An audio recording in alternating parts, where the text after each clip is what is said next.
Muito bem-vindos! O vídeo que eu vou mostrar agora pra vocês indignou as pessoas. Você não vai acreditar na que eu vou mostrar pra você.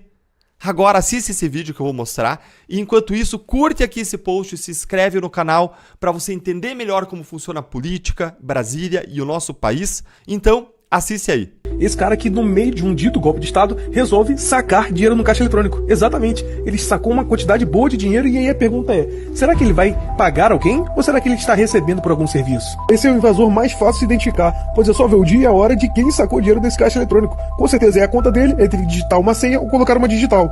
Pessoa de interesse número 3. Esse homem, muito bem vestido por sinal, aparentemente não estava participando de nenhum ato ali dentro. Mas o que ele estava fazendo dentro do palácio e por que a presença dos invasores não o incomodou?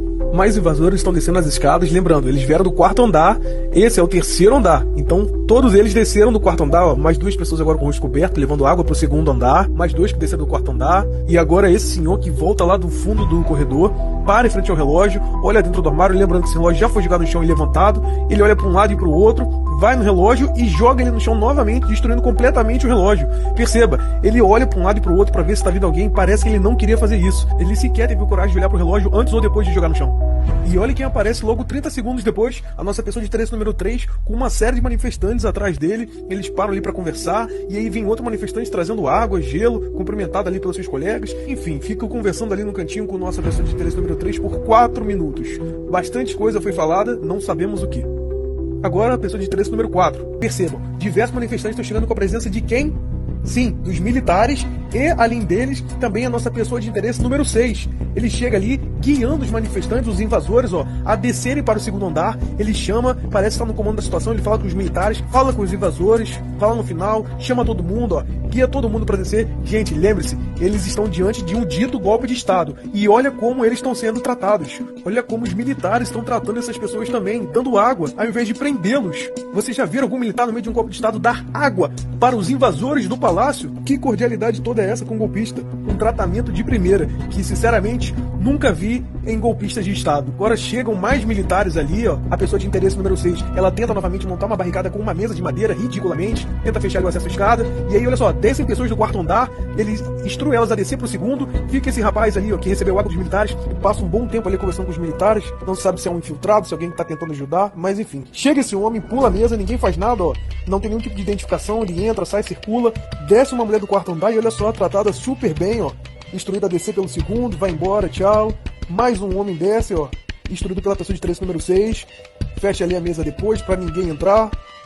Esses dois saem de cena agora e acontece aquela cena que nós vimos lastimável. Um militar que começa ali a destruir o patrimônio, a jogar as coisas no chão, não se importar com esse patrimônio público, olha só, joga tudo no chão, pega a mesa ali para formar esse bloqueio que não adianta de absolutamente nada, sai chutando tudo, um absurdo. Poucos minutos depois, ó, um invasor derruba essa falsa barricada ali que não protege de nada, chama a atenção dos militares, vem um, daqui a pouco, ó, vem mais um, depois vem um terceiro, eles ficam somente olhando ali, ó, pros invasores e não fazem absolutamente nada.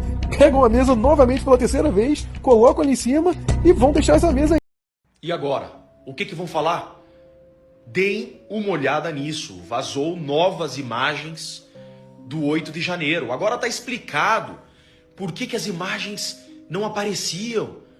Olha por que tanta resistência para divulgar as imagens. Centenas de patriotas desarmados presos, enquanto os únicos armados dentro do Planalto estavam fazendo isso. Olhem isso. Assista. Isso é muito grave. Isso daqui é inadmissível. Isso é criminoso. Está claro e evidente a grande armação aos patriotas. Tudo nulo. Tudo nulo. Essa operação, esses processos são todos nulos.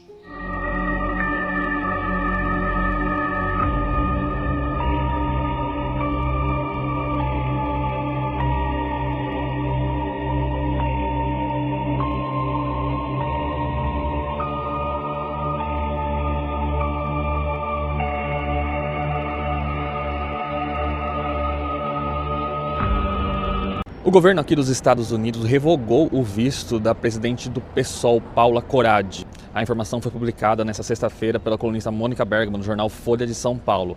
A própria Paula confirmou também o fato em suas redes sociais. Segundo a dirigente, ela recebeu um e-mail do consulado americano em São Paulo informando da revogação do visto. Ela enviou documentos tentando reverter a situação, mas o cancelamento do visto foi mantido. Paula é presidente do PSOL, Partido Socialismo e Liberdade, apoiadora do governo Lula e costuma fazer críticas ao governo Trump em suas redes sociais. Ao jornal Folha de São Paulo, Paula Corradi disse acreditar que seu visto foi revogado por questões políticas. Ela se junta a uma lista de autoridades e outras figuras públicas brasileiras sancionadas pelo governo americano com a perda do visto, incluindo aí vários ministros do Supremo Tribunal Federal. O governo aqui dos Estados Unidos não comenta a situação do visto de indivíduos específicos. Mais um assessor do Alexandre de Moraes deixou o gabinete do ministro, é aquele juiz magrinho, Rafael Rocha. Lembra? Aquele que nesse julgamento aí, do julgamento entre aspas, do núcleo crucial, ele chefiou ali alguns interrogatórios e tal. Ele também vazou. É só mais um, né? Porque tá todo mundo que... E ele tinha perdido o visto, né? Ele já tinha perdido o visto. Perdeu o visto na segunda-feira e tá ele aí, ó. Rapaz, tem uma cara... Polícia Federal diz que Eduardo admitiu que a intenção não era anistiar todos, mas salvar o seu pai. Isso aqui foram aquelas conversas que a Polícia Federal vazou propositalmente, né, para tentar me colocar em conflito com Jair Bolsonaro ou tentar denegrir a minha imagem, porque realmente eu usei palavras que eu nunca usei na minha vida contra o meu pai, um momento de explosão, né, até pedir desculpa, não é assim que um filho deve tratar um pai, mas vieram a público.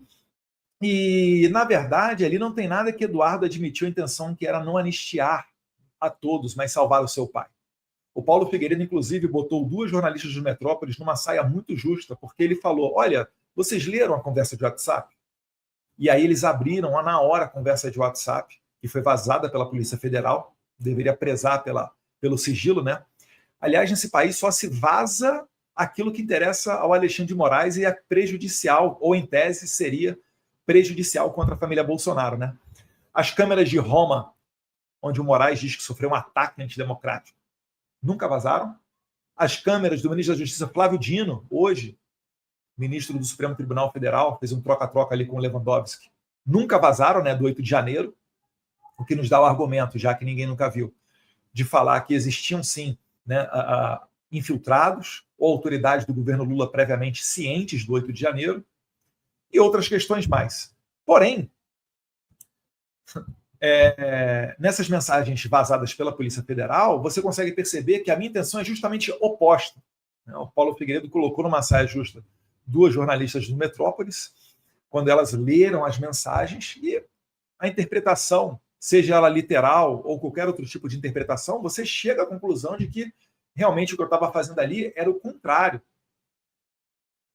E agora, aqui nessa imagem, 000 horas, a própria grande imprensa acaba se contradizendo, porque fala ali, ó, aliados de Bolsonaro temem que Eduardo imploda acordo que ajude o pai no Congresso. Então vamos lá, se eu estivesse trabalhando para beneficiar apenas Jair Bolsonaro, o que eu faria? Então, seria para eu fazer um acordo para livrar só meu pai, não é isso? Não é isso que a matéria de 23h59 aqui do Terra está dizendo? Eles fazem isso por quê? Porque eles querem reduzir o nosso mérito, eles querem reduzir a nossa honra, diminuir a grandiosidade daquilo que a gente está fazendo aqui. Porque sim, é grandioso. Isso daí não é jogar confete em mim mesmo. Conseguir a atenção do presidente da maior potência econômica e bélica do mundo não é algo fácil. É claro que isso daí não é só Eduardo e Paulo Figueiredo. É um conjunto de fatores também que contribuem para esse tipo de coisa. O próprio Trump, por exemplo, foi vítima dessa lawfare do Jair Bolsonaro. Então gera uma empatia, né? Se conheceram no passado, rolou uma química verdadeira. Porque quando há química, você quer estar com essa outra pessoa. O Trump quer estar com Lula, aceita conversar com Lula. Inclusive, estava esperando que na semana que vem ocorresse esse encontro. Só que aí o Lula, utilizando seu porta-voz, né, o ministro das Relações Exteriores, disse que naquele fatídico dia onde eles discursaram na ONU, o presidente do Brasil e dos Estados Unidos, não poderia porque o Lula tinha uma agenda lotada. Veja só, qual é o outro problema que existe na cabeça do Lula que ele não muda a agenda dele para tratar das tarifas com o Trump? Vocês que dão ouvidos ao Lula do meio empresarial, contratam escritórios de advocacia, contratam empresas de lobby. Não estão errados, estão correndo atrás do seu, estão fazendo certo.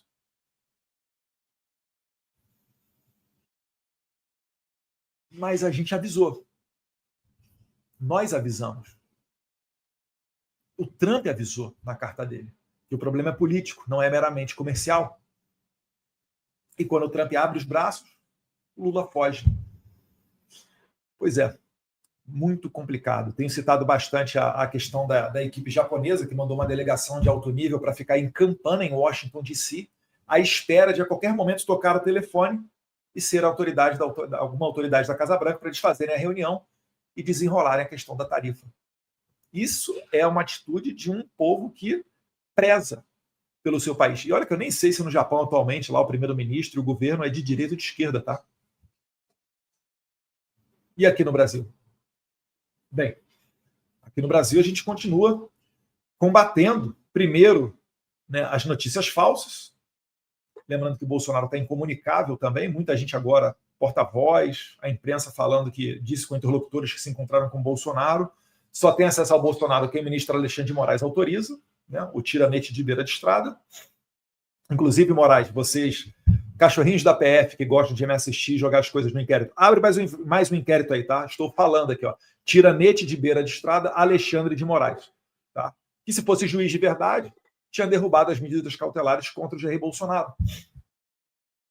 Porque o inquérito utilizado para botar tornozeleira, né, derrubar as redes sociais e colocar Bolsonaro em prisão domiciliar, esse inquérito acabou. Porque Jair Bolsonaro não foi denunciado ao STF nesse inquérito. Eu fui. Eu e Paulo Figueiredo fomos denunciados. Mas esse inquérito acabou. Outra coisa é o golpe da Disney, onde Bolsonaro foi condenado a 27 anos sem direito à defesa. Esse daqui ainda está rolando recurso. Tem lá embargos infringentes, embargos de declaração, tem que publicar o acórdão, seja lá o que for, mas ainda está rolando recurso. Então não transitou em julgado. O trânsito em julgado é quando o processo acaba, quando não cabe mais recurso. Como cabe recurso, estão lá os advogados do Bolsonaro lutando bravamente junto com o Bolsonaro. Essa outra investigação, esse outro inquérito aqui, que botou tornozeleira dele, etc., acabou. Não existe mais. Se ele não existe mais, por que raios Jair Bolsonaro ainda está com tornozeleira em prisão domiciliar e sem redes sociais? Entende como é que seria muito melhor você ser um traficante, assassino, estuprador, sequestrador ou qualquer tipo de criminoso, né, do colarinho branco, que você já estaria solto? É por isso que não tem como acreditar nessas pessoas. Não tem como você acreditar na boa-fé. Não, vou dar um voto de confiança ao STF. Não tem como. Vamos fazer um acordo. O único acordo que eu aceito é o cumprimento da lei.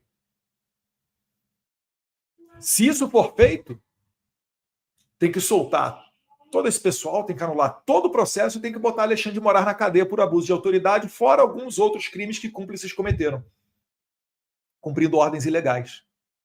Como nós somos democratas, a gente tolera fazer uma anistia. Tolera por quê? Porque a anistia irá beneficiar o Alexandre de Moraes.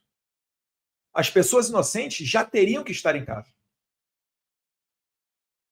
E por mais que eventuais crimes que tivessem cometidos, no máximo seria crime de dano, que não leva ninguém para a cadeia. Deve dar ali 1, 2 anos de detenção.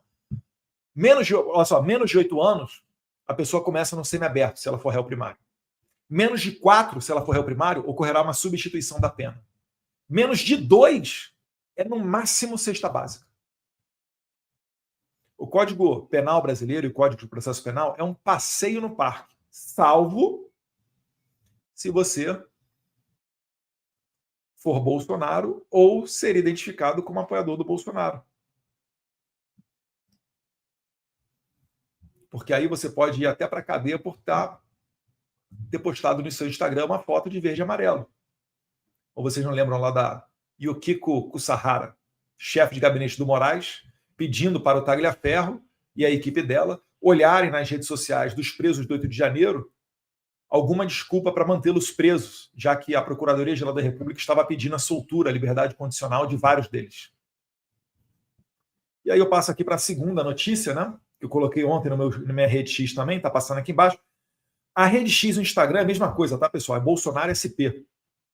O TikTok é um pouquinho diferente, é bolsonaro.sp.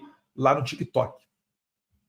E a outra está aqui, deixa eu tirar ali a minha marca d'água lá de cima.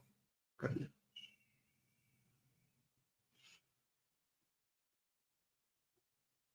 Pronto. Vamos lá. Trump levará Bolsonaro à papuda se aumentar sanções ao Brasil, dizem ministros do STF.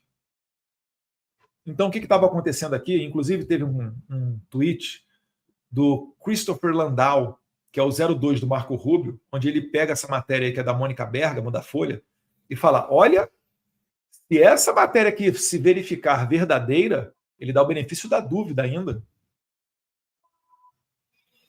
Isso constitui uma ameaça ao governo americano. Ameaçar o governo americano é algo grave.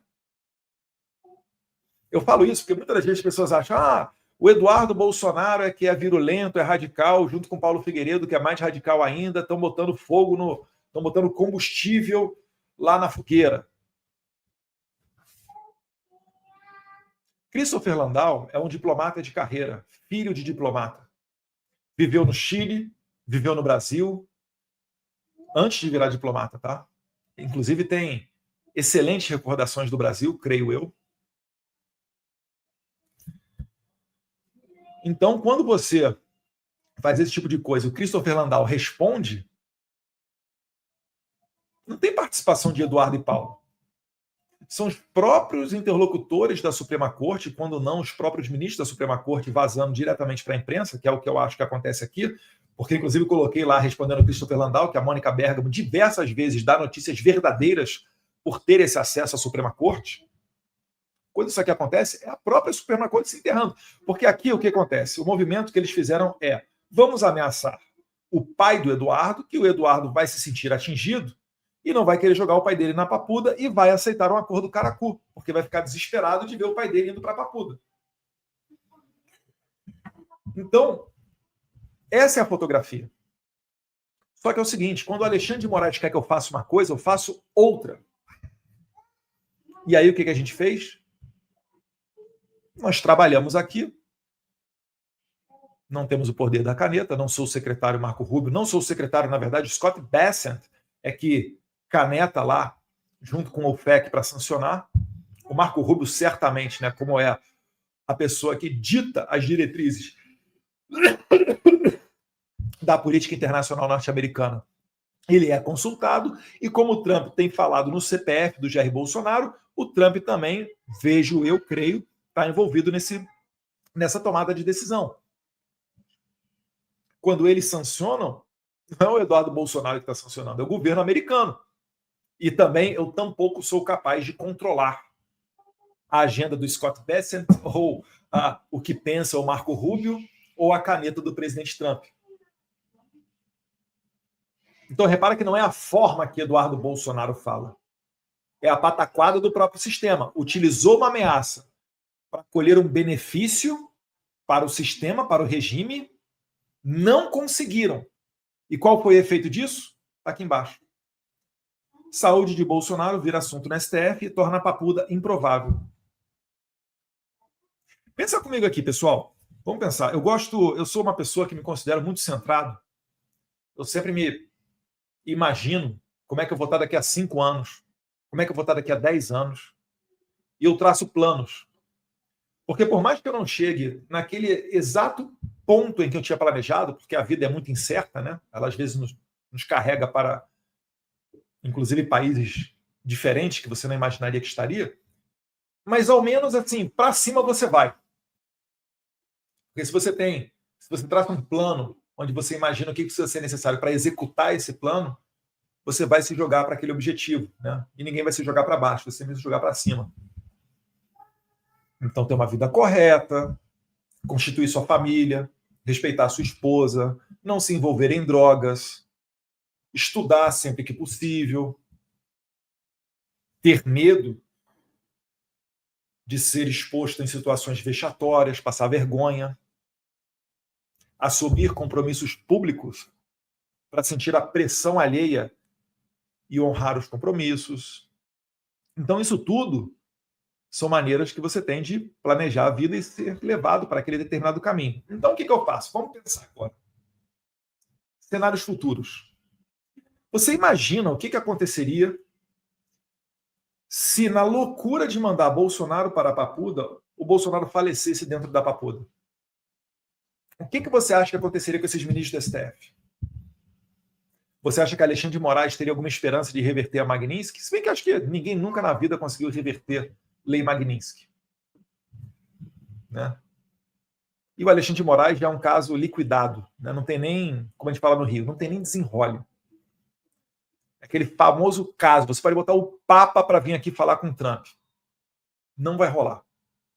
Ah, mas tem governos futuros. Sim, mas aqui nos Estados Unidos, a banda não toca de acordo assim tanto com o presidente. Existem alguns parâmetros mínimos.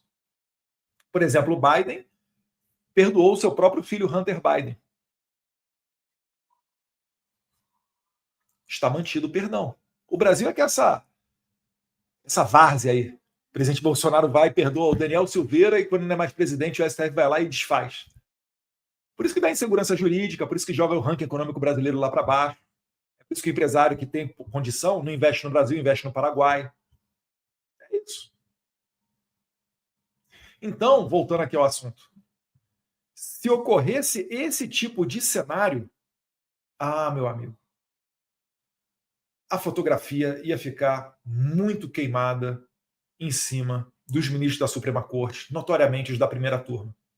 Notoriamente da primeira, com exceção do Fux, né, que fez um voto brilhante, reconhecendo que realmente existe uma Constituição que está sendo violada. E ninguém rechaça o Fux, né? Ninguém foi no ponto... O Fux, ele pegou no voto dele, foi ponto por ponto. Ninguém, a Carmen Lúcia que votou depois, dada a máxima vênia, minha excelentíssima ministra, né? Ninguém que veio depois, acho que o Zanin também votou depois, né? Rebateu o Fux. Ainda mostraram sacarras, ficaram ali naquele jogo. Só que agora existe um novo xerife na cidade. Chama-se Donald J. Trump.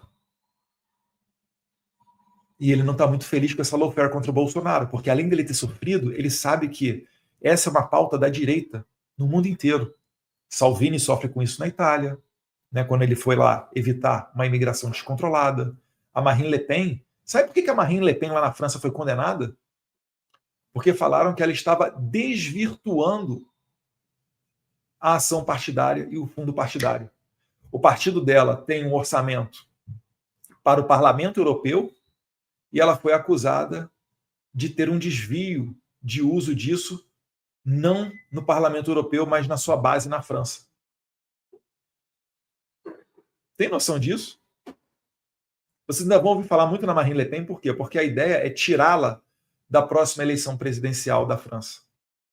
Então ela muito provavelmente vai tomar uma prisão, pode ser que tome uma prisão, durante esse período.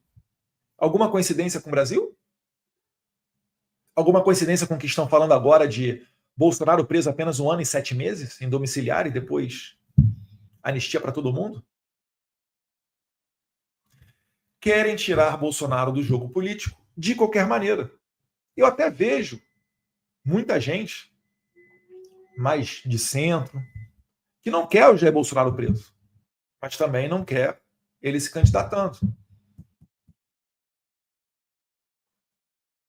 Então, eles aceitam colocar um cara na cadeia se ele representar perigo de ganhar a eleição e derrotar o seu candidato, ou escolher outro candidato. Se o que está colocando meu pai nessa situação é a eleição de 2026, que não querem nenhum Bolsonaro, então vai ter Bolsonaro em 2026. E o Paulo Figueiredo usou outras palavras, né, que eu não vou usar aqui, mas de uma vez por todas entendam. Estados Unidos passa por Paulo Figueiredo e Eduardo Bolsonaro. Na humilde seguinte medida. Nós não somos donos da caneta, nós não falamos por ninguém, nós sequer somos oficiais da administração ou assessores de alguém no Congresso Nacional. Mas a gente conversa com muita gente aqui porque nós temos crédito. Crédito, nome na praça, não é cash, dinheiro para comprar. escritório de lobby, escritório de advocacia.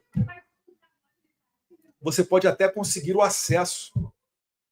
Mas e aí? O Lula tem o acesso. O Lula tem acesso ao presidente Trump. Vai lá, fala para ele que o Bolsonaro, na verdade, é um cara antidemocrata, um cara que tentou dar um golpe de Estado, e convence o Trump, que tomou essa mesma acusação baseada no 6 de janeiro aqui nos Estados Unidos, convence o Trump de que você está certo. Repete a carta do Barroso. Barroso mandou uma carta, não sei se necessariamente endereçada ao Trump ou alguma outra autoridade americana, mas repetindo essa ladainha retórica, que é a mesma narrativa que o Trump ficou ouvindo anos, tentando colocar ele na cadeia. Com a seguinte diferença, né? As acusações do Trump somavam mais de 300 anos de cadeia. Não eram 38 anos igual a acusação do Bolsonaro. Então, repare que o que nós estamos fazendo aqui é algo de longa data. O Paulo Figueiredo é uma pessoa extremamente inteligente, que organiza muito bem as ideias e consegue se comunicar com uma massa de pessoas. Inclusive, o programa dele está dando audiência mais do que Globo News, CNN, etc. Igual a Timeline também, né? Do Alan dos Santos, o Lacombe e o Max, aqui em Orlando. Mas, por que eu e Paulo Figueiredo formamos uma boa dupla que tem dado muito resultado? Primeiro que são duas pessoas humildes. Nós não estamos preocupados com ego, nós não estamos preocupados com interação, com eleição, com cargo próprio. Por mais legítimo que pudesse ser, tá? Mas não é o caso. E eu consigo abrir as portas porque eu cultivo um relacionamento de quase década com certas autoridades americanas e o Paulo é um cara sensacional para confeccionar relatórios. Um cara que tem informações fidedignas que colocam-se à prova como sendo as verdadeiras. Porque não é a gente chegar aqui e falar aqui, ó, toma aí, ó, isso aqui é o que eu quero que faça, isso aqui é a verdade, esse é o relatório. Não, você acha que não confrontam o que a gente fala, o que a gente sugere, o que a gente opina? É claro que confrontam. Quando a gente traz, por exemplo, matéria de jornal, a gente traz matéria de jornal de todos os espectros. Não é somente daquela mídia mais conservadora. A gente leva também matéria da grande mídia. Por exemplo, quando entregamos ao secretário o Scott Bessent do Tesouro americano. E na semana subsequente, o que aconteceu? Ofício da OFAC para os 5 principais bancos brasileiros, perguntando sobre a efetividade da Lei Magnitsky. E mais adiante agora, o próprio Scott Bessent correndo atrás dessas informações. Correndo atrás não, né? Eles jogam parado. Perguntando às instituições financeiras. Se o Moraes está bravo porque foi dado a Magnitsky agora na sua esposa, na Viviane Barça de Moraes, espere até a execução completa das sanções. Elas começaram a fazer cosquinha agora. Já estou sabendo que a Vivi perdeu uns contratos, né? Que pena. E para todos vocês da imprensa que estão chorando, a esposa dele, o que tem a esposa? O que a minha esposa tem a ver? Que ela está com a conta congelada. Foi legal, né, Alexandre? Foi legal você assinar lá, olha, congela a conta do Eduardo, congela a conta da sua esposa. E aí, como é que eu ia alimentar meus filhos? Me responda. Eu sobrevivo do meu salário, minha conta era congelada, ou melhor, sobrevivia. Minha esposa, né, tentou ser psicóloga, né, exercia a profissão de psicóloga, que ela se formou e se graduou, mas o Globo, lá, o João Saconi, enterrou a carreira dela, virou digital influencer. Está com a conta congelada. Como é que eu compro, literalmente, o leite dos meus filhos? Repare que a minha situação ainda é muito pior do que a do Alexandre de Moraes. Ele pode abrir uma conta numa cooperativa do Brasil. Só que qual que é o problema? Quando você se torna um sancionado, você está na lista da OFAC, você se torna tóxico, você fica radioativo. Ninguém mais quer te contratar, porque contratar você significa correr o risco de tomar as mesmas sanções de Moraes e de Vivi Barça de Moraes. E as cifras são milionárias, meus caros. Vocês não têm noção do que a gente está falando. Vocês não têm noção do que a gente está falando. O Alexandre de Moraes, ele é bilionário. Eu falo isso com tranquilidade. Os rumores que eu fiquei sabendo chegam a 150 milhões de dólares por ano que ela acabou de perder. Você imagina o Moraes, né? Foi indicado em 2017 ou 2018 para o STF. Então, 18, 19, 20, 21, 22, 23, 24, 25. Ele tem ali cerca de 8 anos dentro da Suprema Corte. Se for verdadeiro que em cerca de 3 contratos o escritório Barsi de Moraes perdeu 150 milhões de dólares ou alguma coisa parecida com isso, você imagina em 8 anos o quanto que essa galera não ganhou. E aí a outra pergunta, onde é que eles deixam esse dinheiro? Entende como é que é muito pouco para o Moraes comprar à vista uma mansão em Brasília de 16 milhões de reais? Isso que o salário dele é quase um salário de deputado, tá? É 40 mil líquido. Ele já estava se desfazendo do patrimônio para gastar alguma coisa, deixar aplicado e de repente não perder tudo. Porém, no entanto, ele também não pode vender essa casa, porque quem comprar essa casa pode ser identificado como prestando auxílio financeiro a um sancionado. E pode, por consequência, também ser sancionado. E eu já aviso, nós estamos de olho. Eu quero primeiro fechar o caixão para depois dar notícia. Com relação ao Alexandre de Moraes e a Vivi Barsi de Moraes e eventuais futuros sancionados. Então, o que eu trago aqui não é uma posição de soberba, não é uma posição radical. Se eu fosse radical, eu teria que fazer mais do que o Alexandre está fazendo, correto? Bem, o Alexandre está condenando um monte de gente à prisão que não merece ir para a cadeia. Eu nem condenei ninguém à prisão. Ele congelou a minha conta bancária. A conta bancária dele não está congelada. Ele ainda, segundo dizem, né, ainda tem uma conta aqui a colar. Não sei por quanto tempo. Então esse é o jogo. E para finalizar, vou mostrar para vocês aqui um vídeo onde eu tento usar as melhores palavras possíveis. Eu acho até que eu sou muito educado, tá? Eu acho que eu sou muito educado. Fazendo uma autocrítica, pergunto a você, você acha que nos vídeos que eu faço o problema é a forma com a qual eu falo? Me diga aí, por favor, no chat. E deixa eu primeiro... Deixa eu salvar esse vídeo aqui que eu vou... Puxa vida, fechei. Não, reabri. Eu vou querer a opinião de vocês.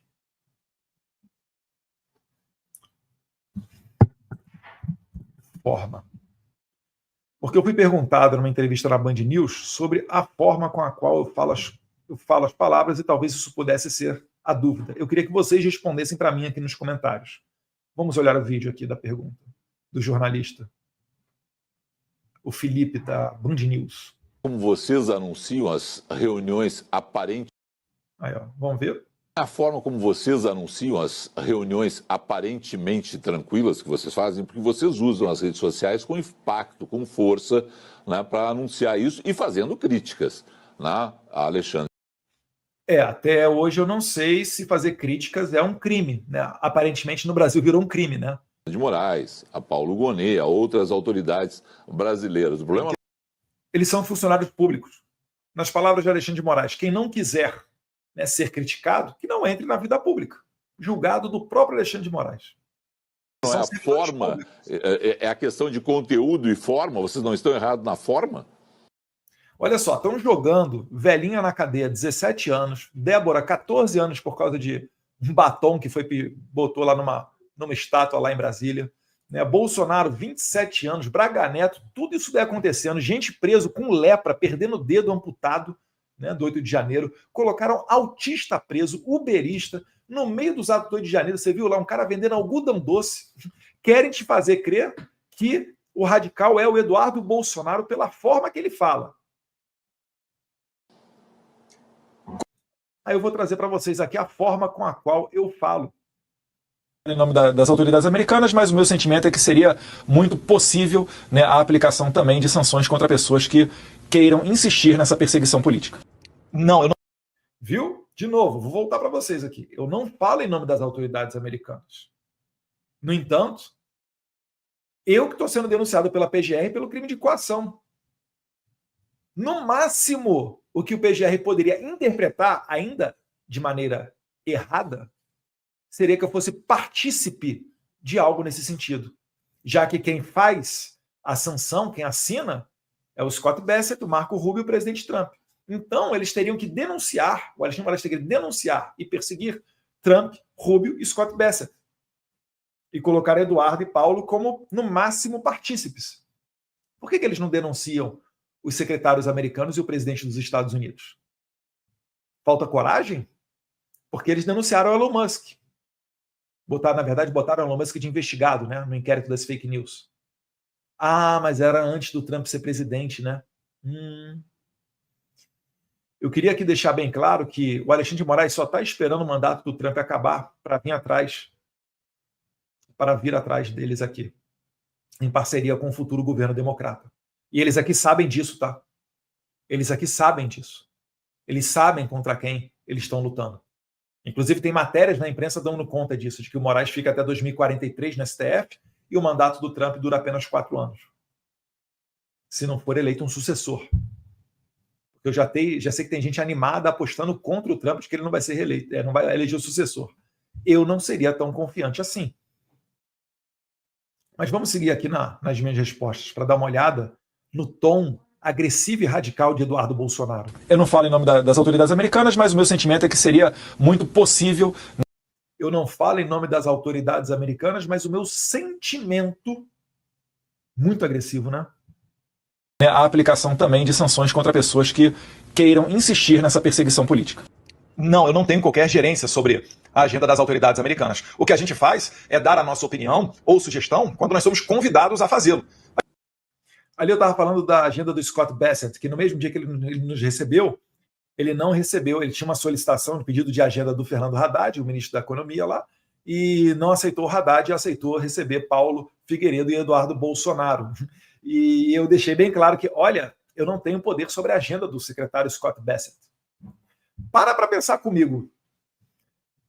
Não seria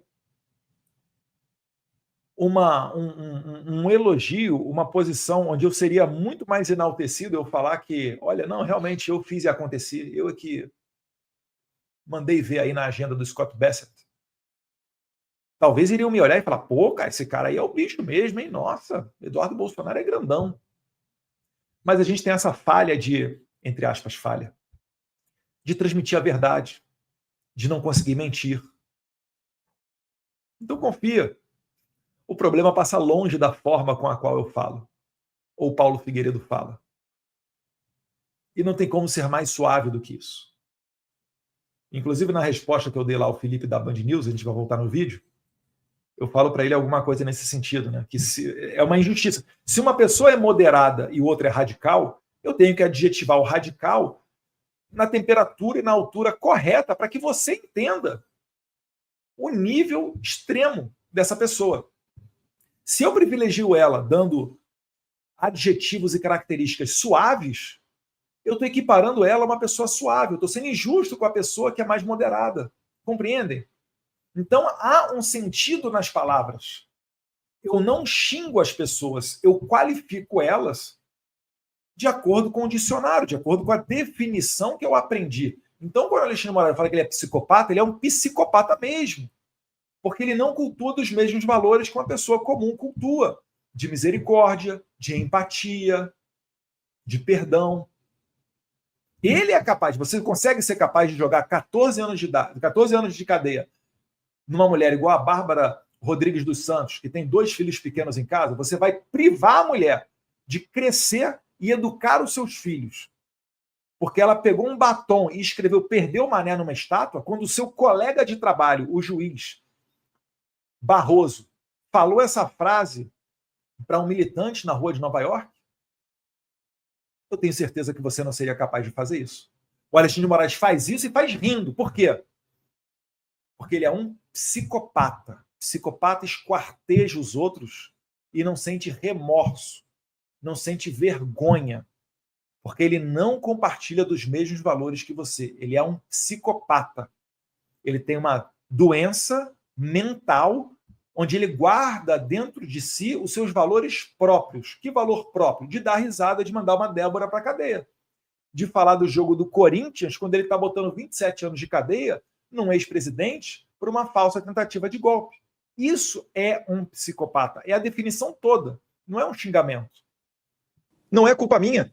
Eu não estou fazendo nada. Eu só levo os fatos aqui. Eu sequer tenho o poder da caneta. Eu não posso chegar e ficar aconselhando, o presidente Trump faz isso, retire a tarifa. É que eu acredito, não falo pelo governo americano, né, mas que eu acredito, conhecendo, acompanhando um pouquinho, né, o estilo do presidente Trump, eu acho que isso aí só vai piorar o problema para eles. Para eles, né, na verdade, o STF. Então, só para finalizar...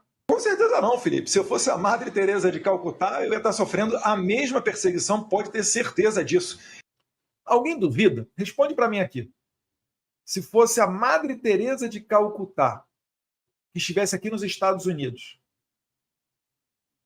denunciando as violações de direitos humanos no Brasil, o que o regime Lula-Alexandrino faria com a Madre Teresa de Calcutá?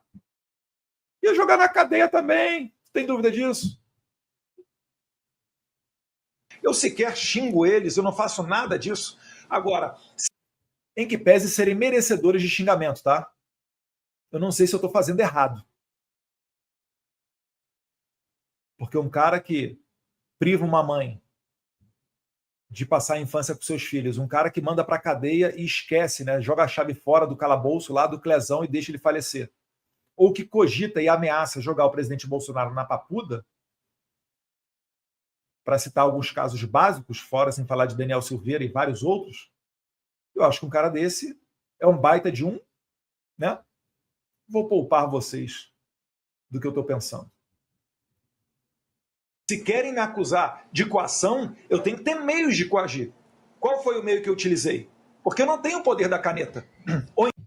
Coação, gente, é o seguinte, é você botar a arma na cabeça de alguém e falar, faz isso, e a pessoa vai lá e faz. Isso é uma coação, né? Então, o que você precisa para fazer uma coação? Primeiro, você precisa ter o meio, você tem que ter a pistola. No caso, eles estão falando que eu estou coagindo com as sanções. Eu tenho à minha disposição a sanção para sancionar quem eu bem entender? Não. Eu não tenho poder nenhum sobre isso. Então, já não tem coação.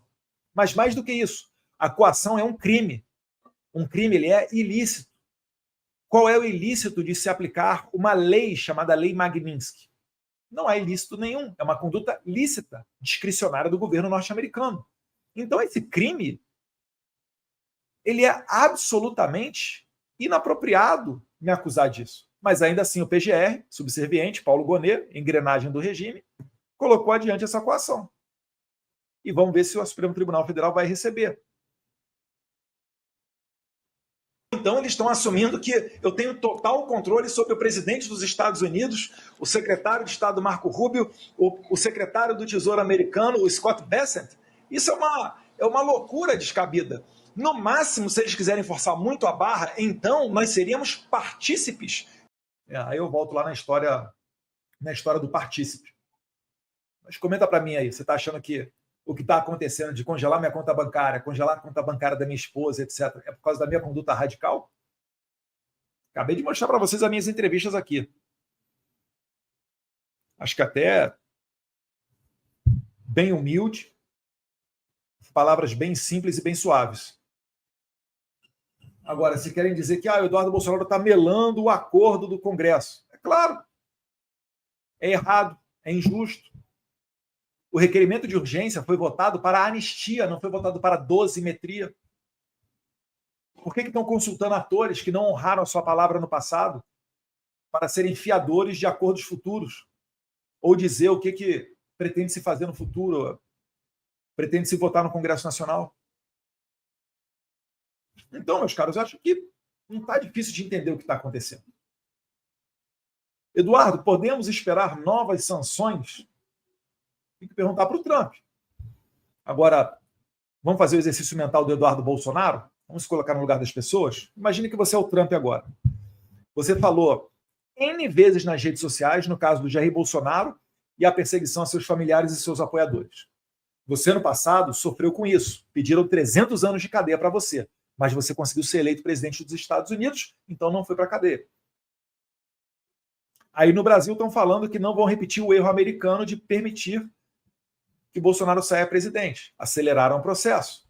Mensalão demorou 7 anos, Bolsonaro, em 2 anos, tempo recorde, está aí já condenado a 27 de cadeia. Adiciona isso, com a cabeça pensando como se fosse o presidente Donald Trump. Adiciona isso o seguinte fator. O Trump ele está no segundo e último mandato dele. Ele não pode vir à reeleição. Ele deixará de ser presidente em breve. Em breve, daqui a 3 anos. Deus quiser. Podendo muito provavelmente eleger o seu sucessor.